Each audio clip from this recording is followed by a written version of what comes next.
But so with that, this is the magic of human beings. Like we speak at about 150 words per minute. We can comprehend speech sped up to about 450 words per minute, completely comprehend it. And all of that tone, all of that nuance comes through in there. Now, you can skim text at about 1,000 words per minute. So if you want to skim and just like look at a body of copy, yes. So that's the argument. Like, yeah, but I can just, pretend read. But in that, you're not really getting the message, and you're not getting the context of that message. The classic example is, can we talk? If that's written in text, there's 100 ways that can be taken. Most are bad. But if I just say, hey, can we talk? Like, there's no mistaking that. You saw my eyes, you heard my tone of voice, I've got something amazing, and I can't wait to talk. And that means you'll want to talk very soon, and you're going to be excited when we do. That's just a small example of the richness that you can deliver in just a short amount of time with video, if we're willing to use it, if we're willing to get past that 10 to 20 volley aha moment. Hi, friends. Welcome to the Sales Enablement Podcast. I'm your host, Andy Paul. That was Josh Little. Josh is the founder and CEO at Volley, an asynchronous video messaging app. And in our conversation today, Josh and I are talking about the power of asynchronous video messaging and how apps like Volley are enabling innovative ways to use asynchronous video messaging to humanize how you communicate with your prospects and your customers and establish and build deeper connections with them. We dive into why anything that can get sellers out of a reliance on email or Slack and into more informal, maybe impromptu human interactions, more human conversations, chatting on video is desirable, especially in sales, where the human element is usually the key differentiator between winning and losing. So we get into this and much, much more. But before we get to Josh, I want to remind you to subscribe to this podcast on iTunes, Spotify, or wherever you listen to podcasts. So thank you for that. And let's jump into it with Josh. Josh, welcome to the show. It's my pleasure, Andy. Thanks for having me. Yeah, pleasure to have you here. So where are you joining me from? Utah, the mountains of Utah. You can't see them in the background, but they're out there. They're out there, okay. Mm-hmm. Silicon Slopes, right? That's right. Yeah. Yeah, not quite ski season as we record this, but do you live like no? But there's hike season, there's mountain bike season, there's all the seasons in Utah. Season. That's right. Yeah, 83% of the state is public land. You can just go anywhere. You can camp. You can just be outdoors. That's the beauty. Oh, that sounds nice. Yeah, I remember being I loved to bicycle. I was going up to Park City. I was. I guess I had taken a shuttle from maybe Salt Lake City Airport or something, and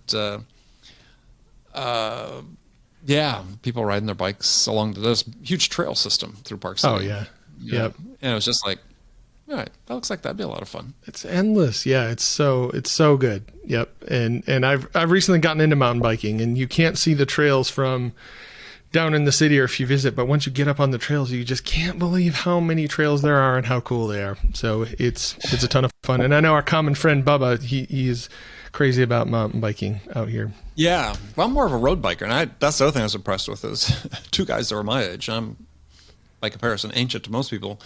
Up on the road, coming into Park City at, 8,000 feet or whatever. Yeah. I was like, oh, well done. Well done. Test the lungs, yep. Yeah, I would have been, where's the oxygen mask? Given us that altitude, I can do the hill. It was the altitude that was impressive. So anyway, so tell us a little bit about you and what you do. Yeah, well, I'm a serial entrepreneur. I've founded 4 tech companies. I've seen hundreds of millions of users, a couple of exits, and lately I've been trying to bring more connection and community into the world with a little product called Volley, which is a video messaging app that helps people communicate face-to-face flexibly, and that's kind of been my latest mission for the last couple of years, how we got connected on Volley. Mm-hmm. So yeah, been focused on that for the last couple of years, but yeah, always love solving a problem.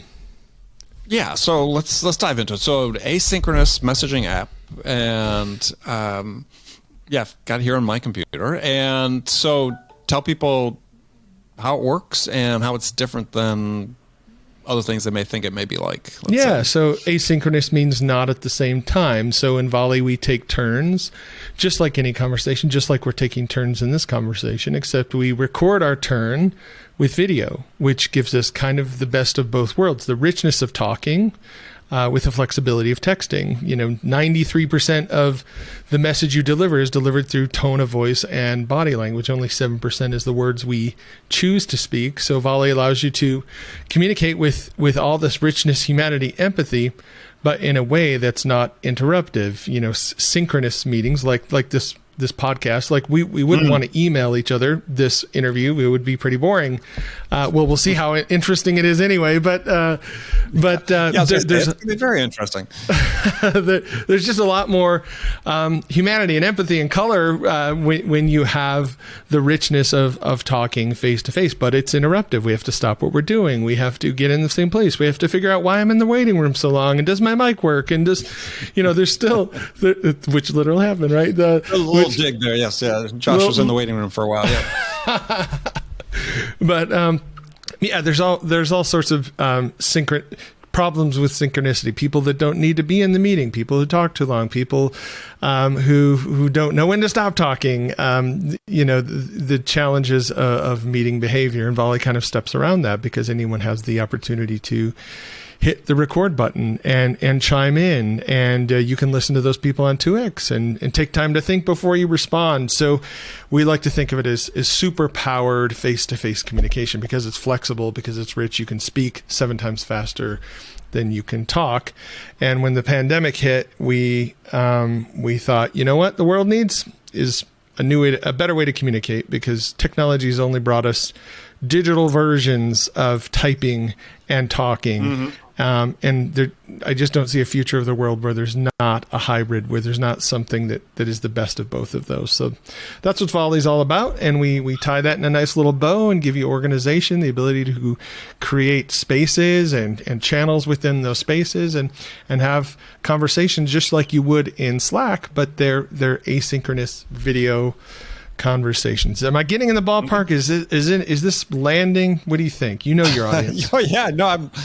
I said I'm a user, so I get it. But so it's for the people listening. Yeah, and conceptually, I always sort of think about it as like video text messaging, right? In the sense that I love it. Yeah, it's more right. It's what's funny? I said all those words that I say, but that seems to be the thing that people get. And when I say it's like video texting, and that's not a thing, but somehow that gets people into the right space. Like, oh, what would that be like? That would be good, wouldn't it? I think I'd like that.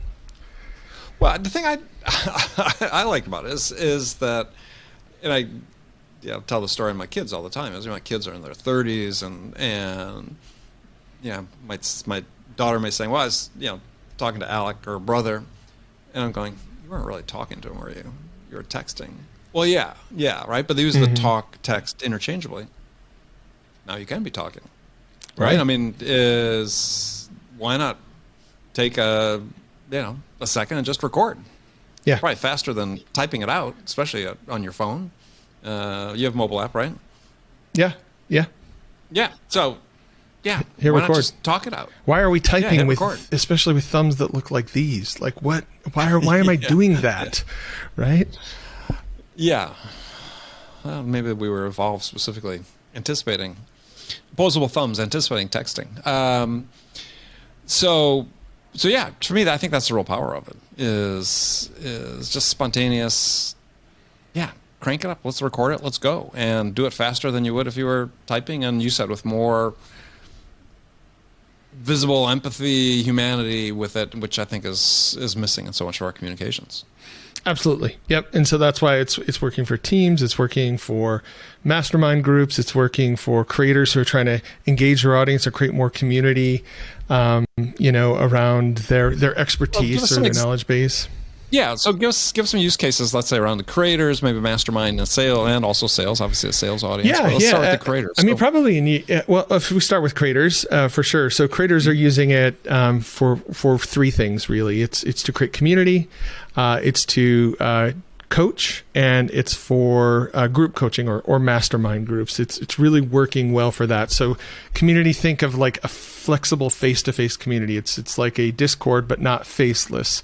So you can bring hundreds of people into a group together, and now we can interact face-to-face, but we didn't have to schedule a call. We can just say what we want to say and move on with our day. Or there's a bunch of creators using it for coaching, one-to-one coaching. It's phenomenal for that, because why are we waiting till Thursday at 3:30 to save up our questions or to save up our session? Why can't we just talk now, right? And for that reason, it's awesome for group coaching or mastermind groups, because one of the challenges there is like finding the time for all of us to get together and making the commitment for that time, because our lives are evolving, our business is changing, our needs are changing in the moment. So it's more of an on-demand sort of group coaching solution for them. But for all those reasons, that's why teams are using, especially sales teams, who the last I heard have a gift of talking, right? Like that's why people are in sales. They're good. They're good at this thing called talking. Why are we making these sales reps type at each other on tools like Slack? Sales teams generally don't like tools like Slack, and you can say in 3 seconds what you would have said in 30 seconds in that Slack message, and then you're going to think about it and edit that bullet point and then obsess about it and then wonder about it. Just say what you want to say and move on with your day, and that's what keeps sales teams connected, sharing knowledge with one another, holding one another accountable. Sure. And so for all of those reasons, it's great for teams constantly checking in, syncing up, unblocking, which can eliminate those reduced meetings. Reduce meetings. What about So what about for selling itself, though? So have you had any instances or feedback, let's say, about sellers that doing cold outreach using a Volley, for instance? So for Volley, it's not great. I think there are other tools out there, like we talked about, like BombBomb or others that are nailing that workflow. To be honest, like I'm selling another tool, but it's just not where we're focused. We're focused on helping people who want to stay connected long term be connected. And for that reason, you're going to need an app. You're going to want those push notifications. And so certainly you can record a Volley and you can grab the link and send that in an email. People do that. Especially for long sales cycles, we've heard it used. If we're going to be talking for the next 12 to 18 months, and we're going to be sharing a lot of data, and that's going to get lost in your inbox, then let's jump into Volley. Let's go back and forth. We're going to share PDFs. We're going to share documents. I'm going to do several screen records. If it's that sort of a sale, then yes, Volley is aces that test. But if it's for prospecting or like a quick transactional sale, honestly, Volley's not that hot, because the first ask is like, create an account, download the app, right? Which if we're really only going to be talking like 2 or 3 Volleys, there's not really a need for that. But if a friend of mine just closed a deal with Amex, it was like a 3-year-long deal, and he counted 600 emails, and they were just all over and scattered. He's like, I should have been on Volley. Well, we didn't exist 3 years ago, but you can today. All right, it's a great point. And see, is this is really about building and sustaining the relationship. That's right. Yep. That's how I see it, right? So we got through the first awkward moments. We've exchanged emails, maybe a video email via our friends at BombBomb. And then, once we're sort of in the flow, once we establish that we're going to be talking and this is going to be going on, you can send them an email, say, hey, download the app and let's communicate using this channel. Yep, it can work for that. Same for like networking, folks that you wish you had more time with. There's an interest in being connected. It's just really hard to schedule that time, for people you're mentoring, people who are mentoring you. It's great for things like that. You're right, for building relationships, for creating more connection, with the folks that you want to be connected with. Yeah, interesting. How much does it cost? It's free. So the price is right. Price is perfect. Price is perfect. Yeah, we'll monetize down the road, but we're just kind of running the messaging app playbook, a la WhatsApp, a la Discord, building a free product, turning it into a runaway train of growth, and then monetizing some interesting corner of that, building features around it. But my promise to the world, it's on our website. What's free will remain free. We're not going to pull free features behind a paywall and monetize that way. We'll build more cool stuff that you will just not be able to resist. Such as? I can't just divulge such things. All right. You're going to keep it quiet. That's good. So I guess one question, you and I were talking about sort of prior to coming on. So how, to me, at least my personal usage of video, it sort of ebbs and flows. It's video, email, using Volley and so on. How do you I don't know, it's not training. It's how do you get people to develop that muscle and keep it, right? And keep using it. It seems like a big challenge. It really is. It's a new way to communicate. And products like Slack, for example, had 30 years of established chat behavior on IRC, on AIM, on all kinds of products before Slack releases, right? And now chat's ubiquitous. But we had been chatting for a very long time digitally. But volleying, that's a new thing. And people they even see interface of our product, or they even see our product live, and they think Zoom. They think it's video, so it must be synchronous. It must be live at the same time. So it takes a minute to understand the value of asynchronicity. It takes a minute for that aha moment to kick in. And usually what we found is it's somewhere between 10 and 20 volleys. And that's where our retention curve really flattens out, is somewhere between 10 and 20 volleys. That aha moment kicks in, and you have to start to realize, oh, I see. It's like you said, it's like video texting. It's like I can just speak. I've been given these gifts of a human being to emote and to speak and to say, a lot more than I can type, and a lot faster. But then to get that back, and then to listen on 2x, and then to realize that I can actually I can say something and then cancel it, and then say it better in half the time. And not because I'm obsessed, but because I just want to put my best foot forward. And then I can listen to that other person on 2x, and not even just listen to them. I can skip back and I can listen again. It takes a little bit for you to appreciate those things. It doesn't happen by just recording the first volley of yourself. And that's another barrier, we do not record videos of ourselves. Most humans have recorded lots of videos of other people. And yes, we've been on Zoom calls, but that's not recording a video. That's being on video, right? But very few of us have ever flipped that camera around, unless we've been on Snap, or unless we're on TikTok or whatever, right? Very few of us have turned that camera around and recorded a video of ourselves talking.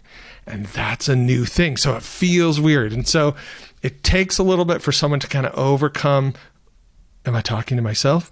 And to start to see oh, well, that's why I would talk to myself, because it's so much more efficient than writing this message. And there's no timer on the top of our email or our text or whatever. Time is just like magic. We don't appreciate how much stinking time it takes to write one email that you've thoughtfully crafted with 9 bullet points and whatever. That's a half an hour. You could just said that in 2 minutes. And it would have been way better. So it takes, especially the way, people self-edit all the time. Right. Yeah. Sales reps don't do that though, right? What's that? Sales reps don't do that. If they don't, they should. So you mentioned several times listening at 2x. It sort of triggered a thought is does listening at 2x diminish the ability to sort of capture the nuance of, tone and facial expression and so on? But so with that, this is the magic of human beings. We speak at about 150 words per minute. We can comprehend speech sped up to about 450 words per minute, completely comprehend it. And all of that tone, all of that nuance comes through in there. Now you can skim text at about 1,000 words per minute. So if you want to skim and just look at a body of copy, yes. So that's the argument. But pretend I can just, pretend read. But in that, you're not really getting the message, and you're not getting the context of that message. The classic example is, can we talk? If that's written in text, there's 100 ways that can be taken. Most are bad. But if I just say, hey, can we talk? There's no mistaking that. You saw my eyes, you heard my tone of voice, I've got something amazing, and I can't wait to talk. And that means you'll want to talk very soon, and you're going to be excited when we do. That's just a small example of the richness that you can deliver in just a short amount of time with video, if we're willing to use it, if we're willing to get past that 10 to 20 volley aha moment. Aha moment, yeah. Mm-hmm. Interesting. So what are the most unusual use cases you've seen for the product? Ooh. We've got some pretty random groups on Volley. I probably can't say because that's probably breaching some sort of confidence, but I know the users, and we're talking just kind of really obscure use cases like Cyrus probably wouldn't mention. We've got a space called Moonshine for Beginners. That's a pretty cool, eclectic use of Volley. Someone making moonshine in his RV and teaching others how to do the same. It's a pretty cool space. Well, yeah, and that's sort of a creator app, I would say, right? Yeah. So how does he publicize? Because I'm sort of thinking, lots of sales thought leaders, say, let's build a community. Let's use Volley. So they say, hey, on LinkedIn, join me. Here's download Volley. Join me in this community. Is that simple? Exactly. So for a creator, Volley creates a non-existing middle of the funnel for most creators. So content and courses don't really pay. You have to have an insane audience to really make money from ads and sponsored content. And most creators just aren't there. And coaching and consulting does pay, because you can go deep, you can specialize, but there's only so many hours you have.